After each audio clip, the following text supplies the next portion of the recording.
Good morning to all of you. Today's topic is thermal, fast and intermediate reactors.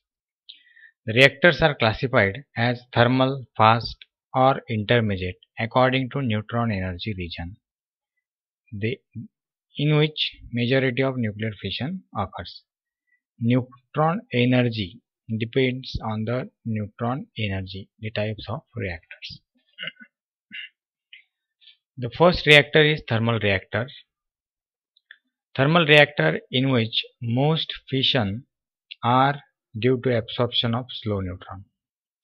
Thermal reactors in which most fissions are due to absorption of slow neutrons. Due to the absorption of slow neutrons, fission occurs. Such reactors are called as thermal reactors. In order to slow down the fast neutrons release in fission, sufficient amount of moderator must be included in the core of the reactor. Previously we have seen the core of the reactor in reactor design, and in that we have also seen the moderator used to slow down the fast neutrons. Thermal reactors have great advantage of flexibility in size, which can be attained by varying the nature and properties of fuel and the moderator. So the thermal reactor has a great advantage of flexibility of size, which can be attained by varying the nature and properties of fuel. So from the nature and properties of fuel that containing fissile material, and the moderator on the nature of and properties of the fuel and the moderator. For example, a reactor with natural uranium as a fuel and graphite as a moderator is roughly 20 feet across at least. At the other extreme, with fuel material highly enriched, about 90% in uranium-236 and ordinary water as a moderator, thermal reactor may have linear dimensions of not more than 1 or 2 feet. So, there are two examples given. In one example, by choosing this fuel and moderator, the reactor size is about 20 feet. And by choosing this uranium-236 and ordinary water as a moderator, the thermal reactor dimensions are not more than 1 or 2 feet. So, in thermal reactors, the flexibility in size can be attained from the nature and properties of the fuel and moderator. Important drawback to the thermal reactors is the loss of neutrons due to parasitic capture by the constructional and other materials, as well as by fission products. As we know, in thermal reactors, the fission occurs due to the absorption of slow neutrons. And the drawback of that thermal reactor is that loss of neutrons. So, there is a loss of neutrons due to the capture of neutrons by the constructional and other materials present in the reactor. So this is one of the drawback of thermal reactors. So this is all about the thermal reactor, the first type of reactor. Second is the fast reactor. As we know, the reactors are classified on the basis of the energy of neutrons. So in thermal reactors, the energy of neutrons is slowed down by the moderator. In fast reactor, the majority of fissions occur by the interaction of fissile material with the neutrons of high energy. So here energy of neutrons is high. That is, neutrons which have suffered relatively little slowing down from the initial fission neutron energy. So there is no or little slowing down of neutrons. The use of moderator or of any material of low mass number which might slow down the neutrons must consequently be avoided. as far as possible. So in fast reactors, the moderators or the material which can be act as a moderator. So such types of materials or moderators are avoided in fast reactors because we require the high energy neutrons. So the material which slows down the neutron energy can be avoided in the fast reactor.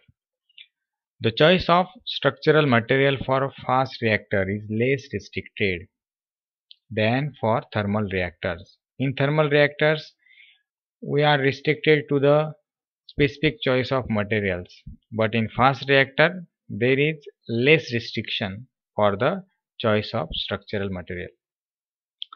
So less restricted than for thermal reactors, capture of neutrons is relatively a minor problem. So in thermal reactors, the neutrons are captured by the structural materials. But here in that case, this is not the problem in fast reactors. On the other hand, there is some limitations in possible fuel materials. So fuel material for the fast reactors, there are some limitations for choosing the fuel material.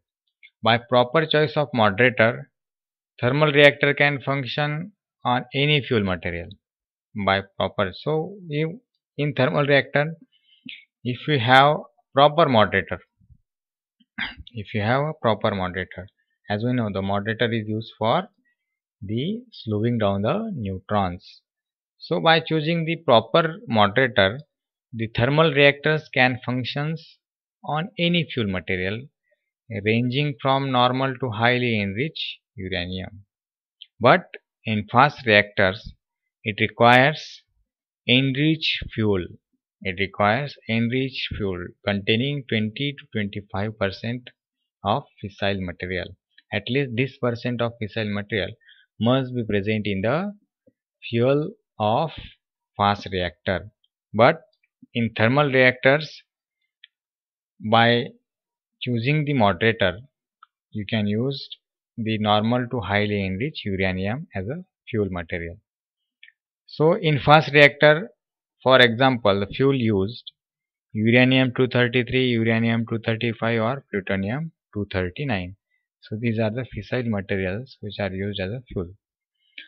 The disadvantage of fast reactor is the larger mass of fissile material necessary. For fast reactor, it requires the large mass of fissile material, and that is necessary to attain critically. This is a disadvantage of fast reactor. The outstanding aspect of the fast reactor is their ability to breed fissile material. So to breed the fissile material is one of the outstanding ability of the fast reactor, to breed fissile material as plutonium-293. So these uranium-233, uranium-235, plutonium-239 are the fissile materials, and these are obtained from other uranium isotopes or plutonium isotopes by the process of breeding. And that breeding, so conversion of the fertile material into the fissile material is known as breeding, and that breeding can be achieved in the fast reactors. It is mainly for this purpose that such reactors are attracting interest. So because of this, one of the important application of the fast reactors, it is the such reactors are attracting interest. So third type of reactors are intermediate reactor. An intermediate reactor is the one in which fissions are caused mainly by neutrons slowed down into the broad energy range between fast and thermal energy. So the neutrons having the energies in between the neutrons required for thermal and fast neutrons, such reactors are known as intermediate reactors. Some moderation is necessary. So some moderators are used, but not at as much as thermal reactors.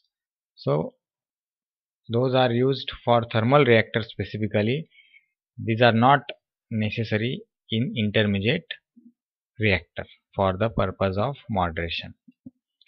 In a sense, intermediate reactors represent a compromise between thermal and, obviously, it's a compromise between thermal and fast reactors.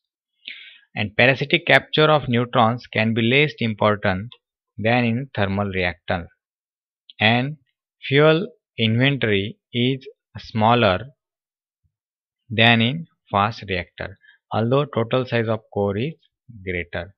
So this is the parasitic capture. Capture of neutrons by the structural material and other materials is less important, can be less important than in thermal reactor. So this is very less important as compared to thermal reactor. And the fuel requirement as in fast reactor is also smaller in this intermediate reactor. Intermediate reactor also offers possibility of breeding plutonium-239. So here is also the breeding of fissile material possible, but not as efficiently as fast reactor. But this cannot be the effective as in the fast reactor. Only one intermediate reactor has been constructed, and further interest in the system of this type appears to be small. So the intermediate reactor, only one has been constructed now, and further interest in the system of this type appears to be small. So this is all about the three types of nuclear reactors: thermal, fast and intermediate reactors.